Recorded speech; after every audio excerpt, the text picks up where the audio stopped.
Welcome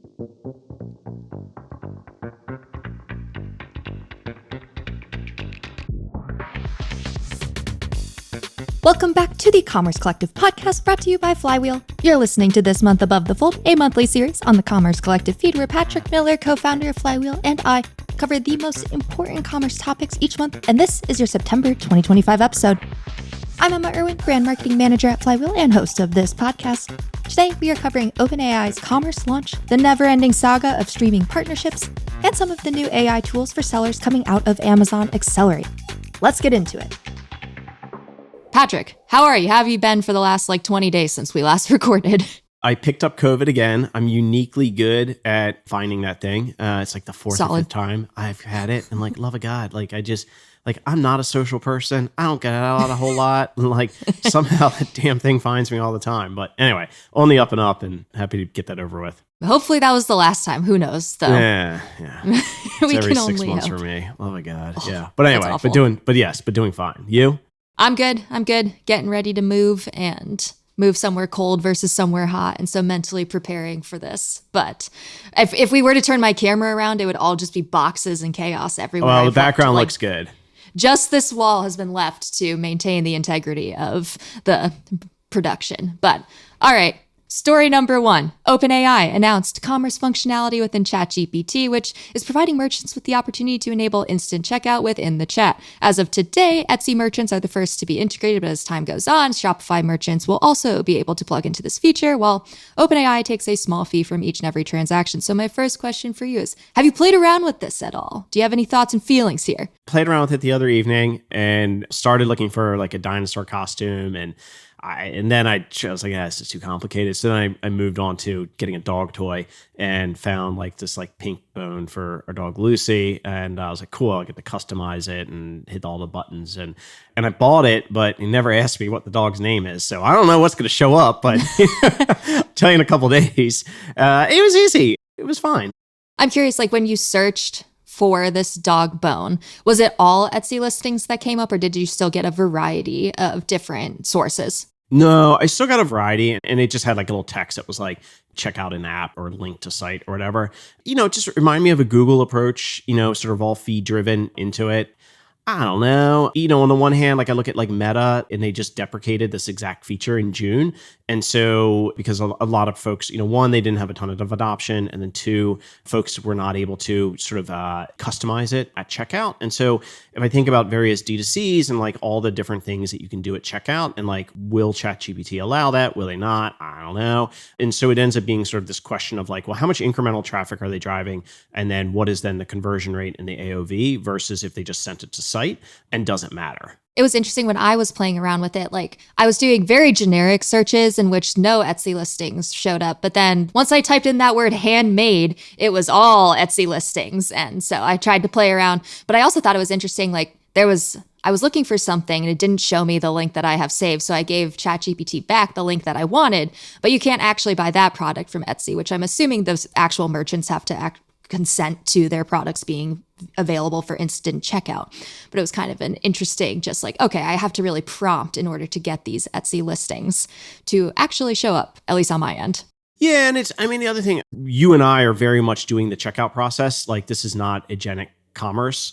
This is a SERP basically. So it's and then we're going and doing the clicking and doing the buying. And so I look at it more as sort of just it's laying the foundation, for an ads business. And so it's sort of to me, it's less about the sort of the transaction itself. And it's more about where is, OpenAI getting, sort of an identifier paired with a product and then, ultimately a transaction. And so there's various steps across the conversion funnel that will then lead it to then build an ads business on top of it.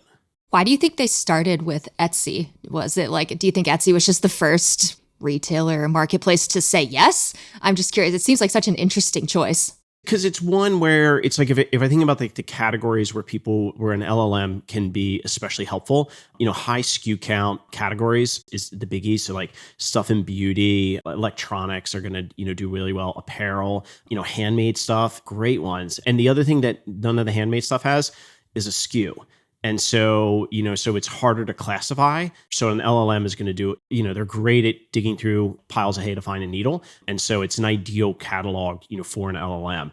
Are you going to use an LLM to buy, paper towels? I really doubt it, but there's certain categories where the LLMs are extremely helpful. Gotcha. And another thing with Etsy, just because I'm on Etsy every single day. So this story's like up my alley in terms of what I know and how I shop.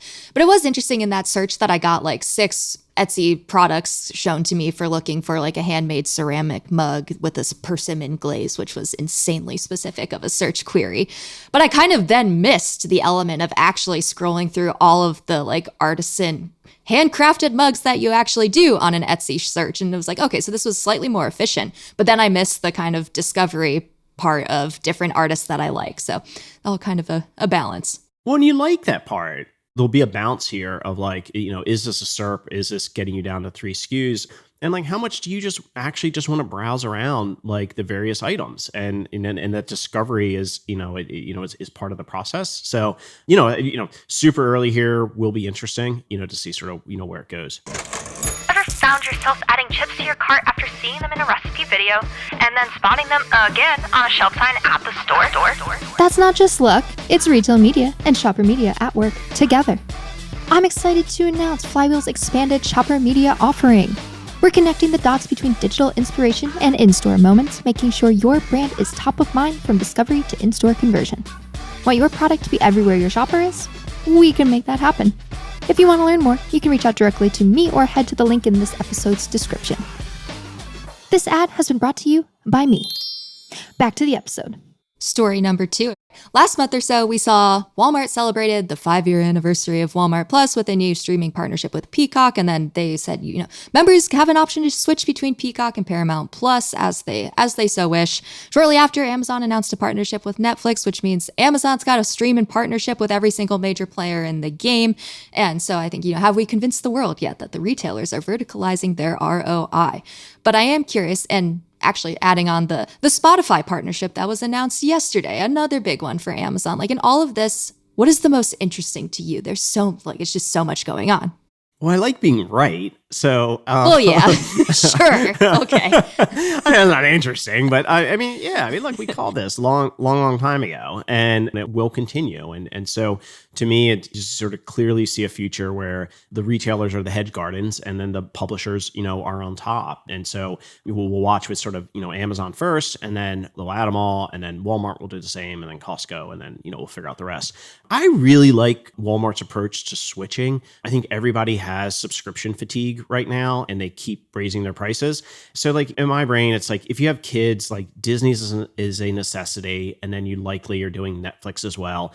And everybody else, you're sort of like, depends on what good show they have. And so I really like Walmart's approach here and giving people sort of the optionality to switch it. And if they make it super easy, which I'm sure they will, and, they bought this great, TV brand, that then helps with measurement, I think it's a really smart move for their customer. And it's great for the publishers because it's an easy way for customers to trial Paramount, or, hey, I really want Peacock because the Tour de France is, playing in July or whatever. And who knows? Maybe they stick around because they see there's a bunch of really good content there, and that drives, incremental revenue for them. You mentioned like Amazon's adding them all, Walmart's going to add them all, and then Costco, and then it trickles down. What happens when all of the retailers add all of the publishers? And is then it just like a war of who gets the best deal with the publisher and what price they get to offer to the retailers get to offer to their different members or customers? Like what happens when everybody partners with everyone?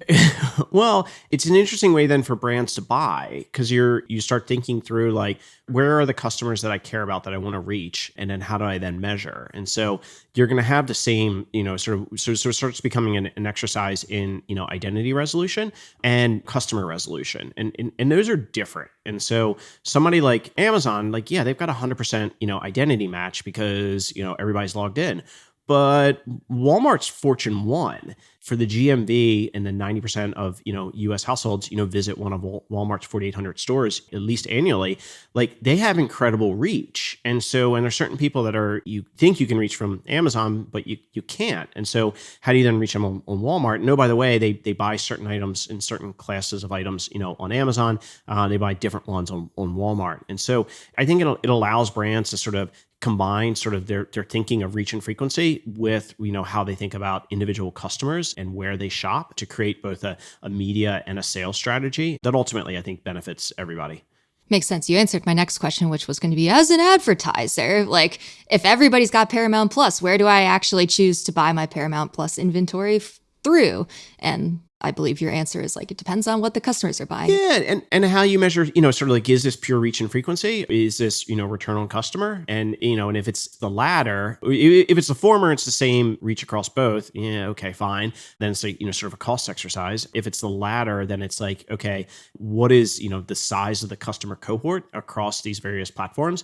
And then it becomes an interesting question for brands of like, well, when do I want to shift? If Emma is on, is watching Peacock, and if I'm, and I can match, and I know that that's Emma, like it's not going to be, you're not going to know one-to-one, but like at an aggregate level, and I'm like a toothpaste manufacturer, and I'm like, oh, I make more money on Amazon than I do on Walmart. I want to shift them over to, to Amazon. Or I have more share on Walmart than I do on Amazon. I want to then shift them over, and so that becomes super interesting in just thinking through sort of like, when are the brands optimizing to top line, when are they optimizing to share, and when are they optimizing to profit across the individual retailers, and then using the pubs as the lever to then shift the customers around.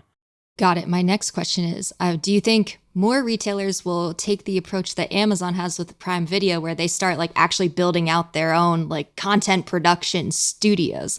I'm thinking of like, is Walmart going to start making TV shows that they put on their own streaming platform? I think it'd be tough. Amazon has a unique valuation in the sense that it's not just, sort of like the retail might be the least valuable part. It's AWS, it's supply chain, and it's ads that they also happen to sell books. And so sort of like that valuation is sort of unique in the industry. I don't know anybody else. Walmart would be the one. If I'm them, I'm focusing on Vizio right now. And maybe they create some, like, what's interesting with them is like, well, they have the ability to sort of think through the distribution and the pricing of Vizio to drive more units. And then you drive those units, and then you have sort of the ad tech stack on top of it and being able to reach them to customers. It also then becomes a question of like, well, if I'm selling Vizio and I'm Walmart, what are those various value adds? And so right now it's partnership, with these publishers. That makes a ton of sense to me. Longer term, do they do something else? Maybe, but I would think that's a ways out. Gotcha. My last question for you on this one, just because the Flywheel people are asking, do we have any like hot takes on the Spotify partnership just being slightly different in what Spotify's format is? Do you have any thoughts there? So like, I listen to podcasts. Sorry, advertisers, I skip through your ads every single time because Apple makes it really easy. And I don't need to hear an Athletic Greens like ad again, like, and I'm never going to buy it. And so it's just like the same D2Cs over and over that I hear. I don't hear the expansion over to larger brands, which tells me it's sort of like the effectiveness here, maybe, one cohort of brands and not necessarily auto, telco, finance, CPG, et cetera. I don't know, but, we'll find out. It seems like podcasting from a reach perspective is, phenomenal. Performance perspective, I don't know. And not being able to see the widget certainly holds him back. Makes sense. All of the ads I get in my podcast land are for like GLP-1 and anti-aging things. And I'm like, guys, I'm in my 20s. Geez. I get that. I get like the old man like at banner ads. I'm like, come on. Like, I'm in my mid-40s. Like, yeah, thank you. Oh, gosh. Okay. Story number 3, Amazon Accelerate happened last month, and Amazon announced a new suite of AI-powered tools for product listings for sellers. Reading my own line that I just added in. Shout out that you should listen to the previous episode on this podcast feed to hear Alan Lewis from AMC talk about cool AMC innovations. But back to the story that we're actually covering. So what I think is fun here is that these tools aren't just helping you upload your product information faster, because like throwback to when I used to do that and it would take me days to upload hundreds of products in my big old spreadsheet. But Amazon is really building tools that like help sellers identify where there's new product opportunity, where there's a lot of search volume, not a lot of product options. They're also exploring regional fulfillment options for new product launches, and then some updates to like A+ content to allow you to purchase directly from within the A+ content. You threw this story in here, so I'm curious, like, are there any specific tools here that are really interesting to you, or signals of larger movements in the industry? To me, the most interesting is like the second order effects of this and what it does to like the ecosystem around Amazon. And so like a lot of companies, privately held companies raise money, 4 or 5, years ago at sort of the peak. And a lot of them are focused on sort of SMB and quasi, SaaS companies. And this is really tough for them. And so, they are heard of sort of like internal valuations, being halved or a third of where they were. And, that creates a really, tough atmosphere. And so like, what do they do? And so they've been trying to pivot to profit and reduce burn, based off of what they have in hand. Not seeing a ton of deals getting done. There's, sort of on the managed service side, you're seeing deals get done, but on the pure SaaS, like there's a couple, but not a ton. And then if they have to raise money again, like this becomes really tricky because it's like they could take out debt, but then the debt's at the top of the cap table. They can raise additional money, but like, stuff I'm seeing is a lot of prefs on there, which then, sort of puts further pressure on sort of early investors and early employees.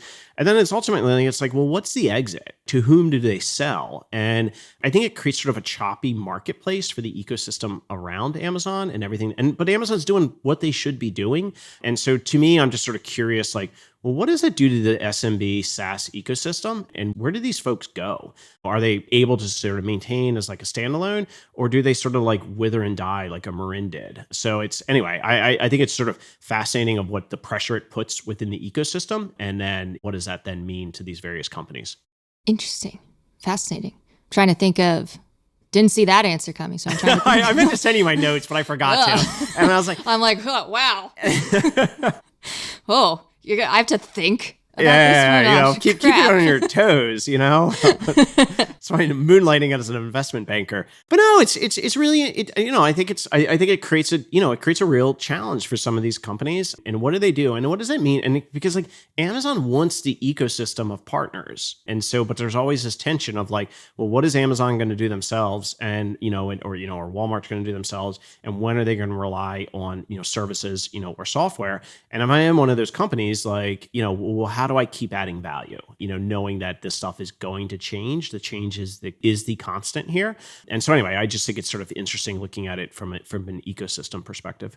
Got it. I think I'll leave it there because I still can't even fathom a follow-up question for you on that one. So we're just going to roll with it. That is everything. Thank you for your time as always. No, great to see you. Appreciate it. And that's it for this month's Commerce News. Join us next month for our recap of what happened and what's interesting in commerce. I'm Emma Irwin, and I'll see you next time.